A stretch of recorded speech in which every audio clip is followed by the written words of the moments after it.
Alhamdulillah,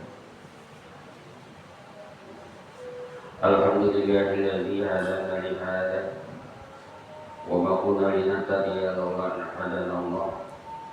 Ashhadu an la ilaha illallah wahdahu la syarika lah wa ashhadu anna Muhammadan abduhu wa rasuluh. Allahumma shalli ala Muhammad wa ala ali Muhammad kama shallaita ala Ibrahim wa ala ali Ibrahim wa barik ala Muhammad wa ala ali Muhammad kama barakta ala Ibrahim wa ala Ibrahim innaka Hamidum Majid. Qala Allah Ta'ala fil Qur'anil Karim, ya ayyuhalladzina amanu taqullaha haqqa tuqatih wa la tamutunna illa wa antum muslimun. Wa qala aidan, ya ayyuhan nas kulu mimma fil ardi halalan tayyiban wa la tattabi'u khutuwati syaitan innahu lakum aduwwun mubin. Shadaqallahu al-azim.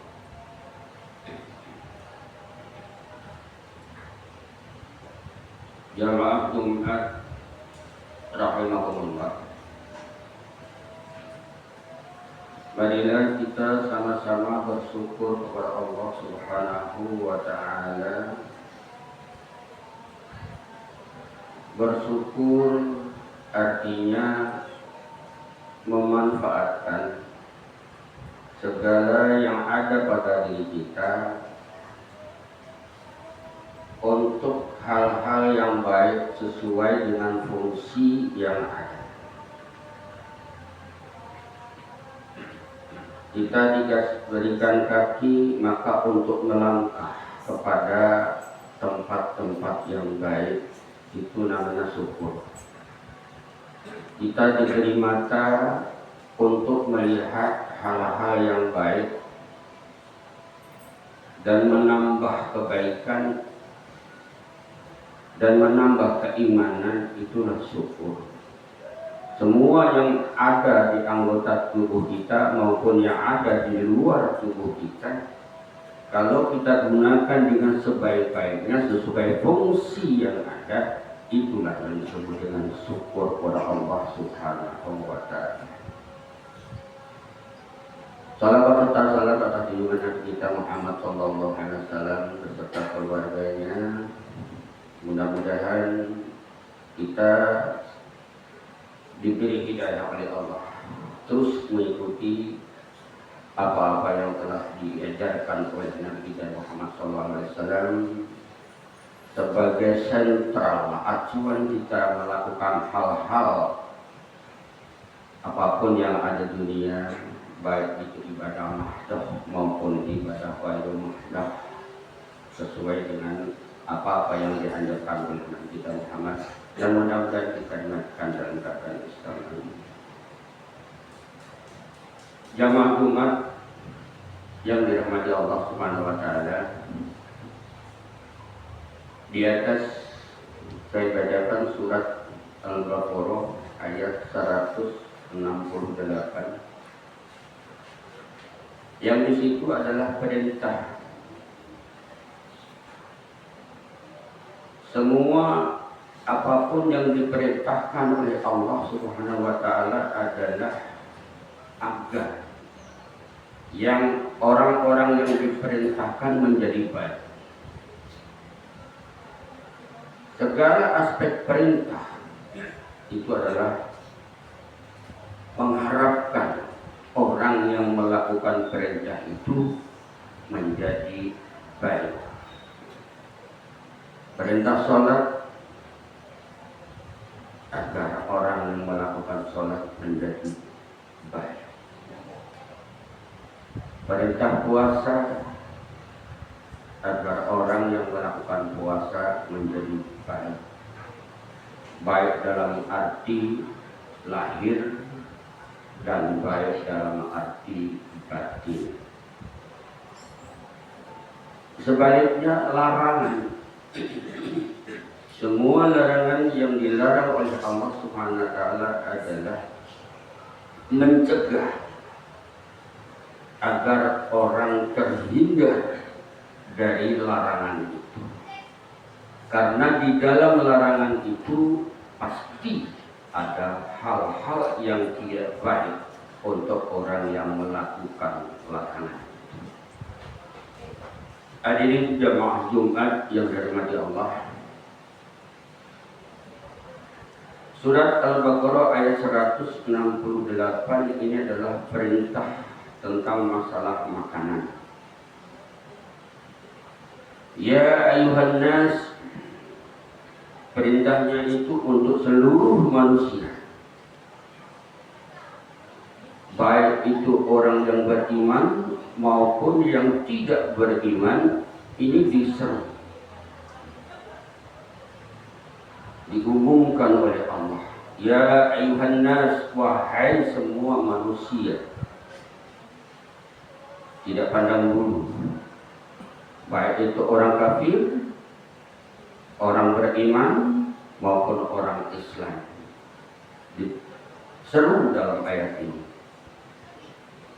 Ya ayuhan nas, kulu bil amr, perintah.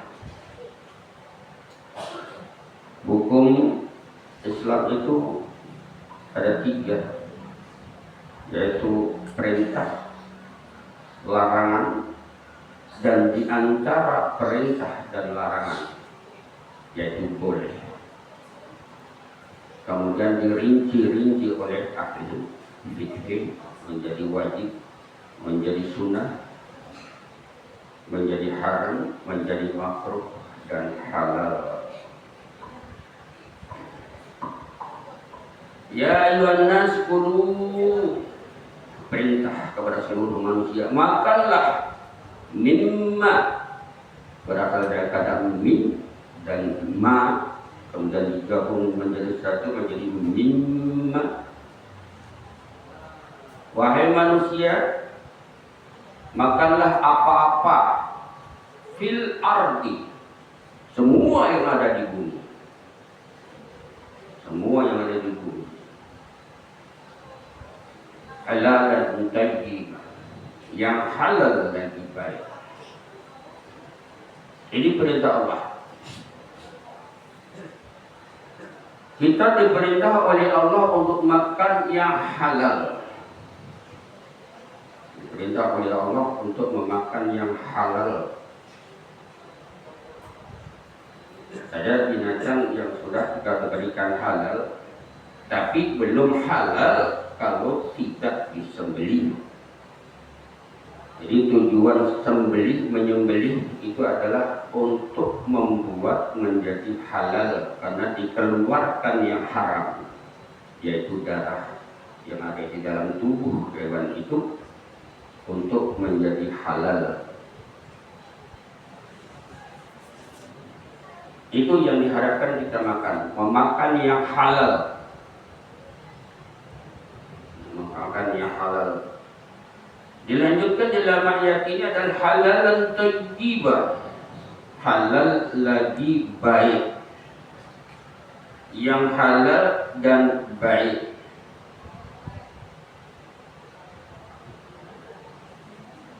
Daging kambing baik, daging kambing halal. Tapi kalau sudah dikari, ada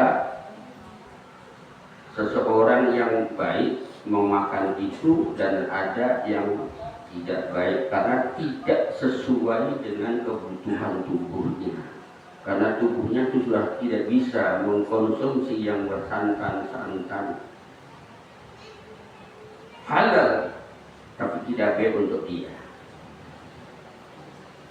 Jadi kita diharapkan makan makanan yang halal lagi baik. Makanan yang halal lagi baik itu adalah satu, makanannya adalah berjenis halal dan cara mendapatkannya dengan cara yang baik. Inilah halalan thayyiban diantaranya satu. Jadi makanan yang jenisnya halal dan didapat dari cara-cara yang baik itu adalah halalan thayyiban. Beras hasil panen itu halal. Apakah itu thayyib? Belum tentu, tergantung daripada proses dari mendapatkannya beras itu.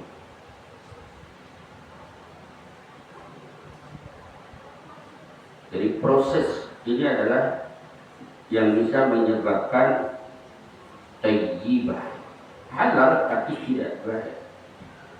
Bahkan sesuatu yang halal kalau didapat dengan cara-cara yang tidak baik, yang halal itu berubah menjadi haram. Halalan thayyibah. Jadi satu adalah jenisnya halal dan cara mendapatkannya adalah dengan cara-cara yang halal. Kemudian jenis yang kedua adalah barangnya halal, jenisnya memang adalah dikategorikan halal dan baik untuk tubuh. Baik untuk tubuh, cocok, tubuh kita cocok memakan makanan itu adalah halal dan thayyibah. Ikan asin halal, tapi bagi orang yang mempunyai penyakit gatal maka tidak baik. Maka hindarilah, maka carilah yang halalan thayyibah. Jangan makan ikan asin kalau mempunyai alergi gatal. Jadi kalau memakan ikan asin bagi yang beralgi gatal berarti halal, boleh dimakan tapi tidak baik untuk tubuh. Jadi yang dianjurkan oleh Allah supaya kita menjadi sehat badan kita, menjadi berkah. Kalau kita memakan makanan yang halal, insya Allah menjadi darah yang baik, kemudian ditransfusi ke seluruh tubuh, maka akan menumbuhkan hal-hal yang baik dan akan menambah keimanan kepada Allah Subhanahu wa taala dan memicu meringankan kita melaksanakan perintah-perintah Allah. Orang yang sulit bangun pagi bisa ditanyakan apakah masih ada hal-hal yang haram yang masih kita lakukan. Kenapa saya susah sekali menghindarkan hal-hal yang seperti itu?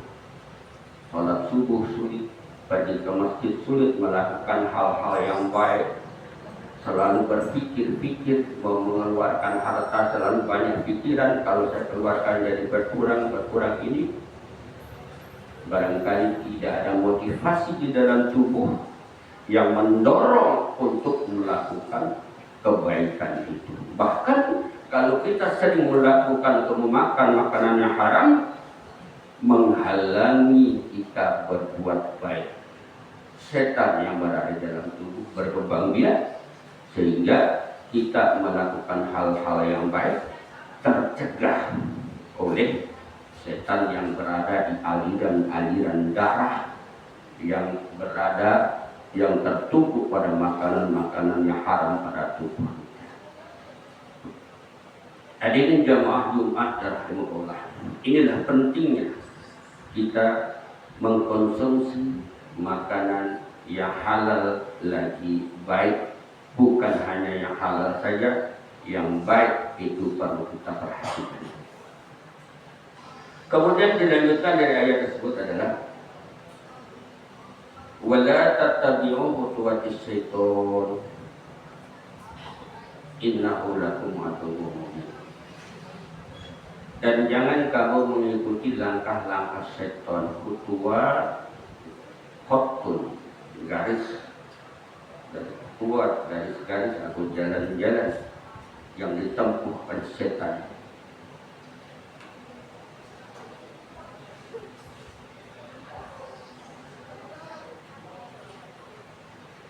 Di masjid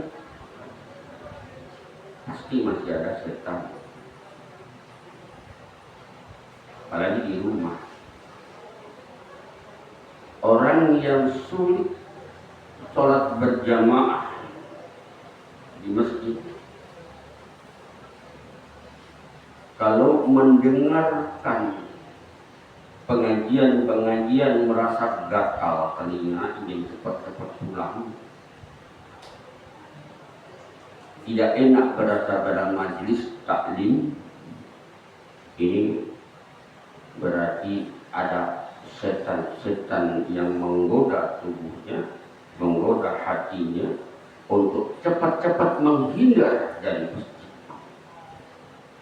Padahal sholat di masjid itu adalah banyak sekali manfaatnya. Coba bayangkan, kalau kita sholat di rumah, sholat duhur, paling-paling hanya sholat duhur tok. Kalau sholat di masjid, ada tahiyatul masjid, ada ba'da duhur, ada qabla duhur, kita lakukan. Tapi kalau di rumah, bacaannya aja diambil dengan bacaan yang paling ringkas, singkat, cepat, tidak sampai 3 menit selesai. Itulah jalan-jalan yang ditempuh setan untuk menjerumuskan manusia. Waktu kita habis percuma, tidak terasa, tahu-tahu sore, tahu-tahu pagi, tidak terasa, tidak bermanfaat. Itulah setan berhasil menipu kita dalam waktu. Mudah-mudahan khutbah singkat ini ada manfaatnya. Barakallahu lakum fil Qur'anil azim wa nafa'ani wa iyyakum bima fihi minal ayati wal dzikril hakim. Wa taqabbal minni wa minkum tilawatahu innahu ghafurur rahim.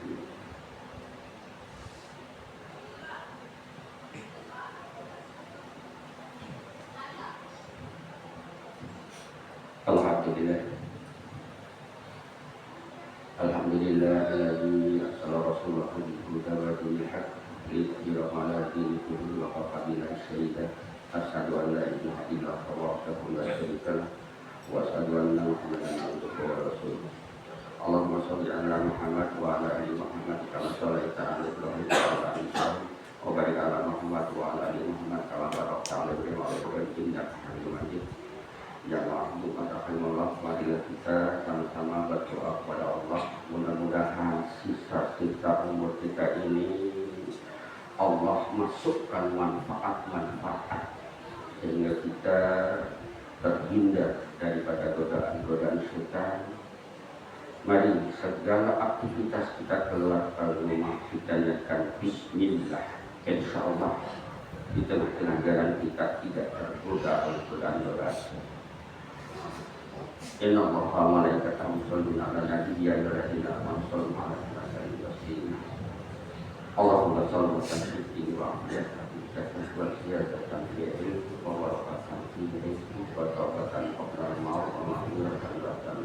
Allahumma habibna lil Rabbana hab lana min azwajina wa dhurriyyatina qurrata a'yun waj'alna lil muttaqina imama waj'alna lil muttaqina imama. Rabbana hab lana min azwajina wa dhurriyyatina qurrata a'yun waj'alna lil muttaqina imama. Rabbana atina fid dunya hasanah wa fil akhirati hasanah wa qina adzabannar. Subhana rabbika rabbil izzati amma yasifun wa salamun alal mursalin walhamdulillahi rabbil alamin. Akhirus salat.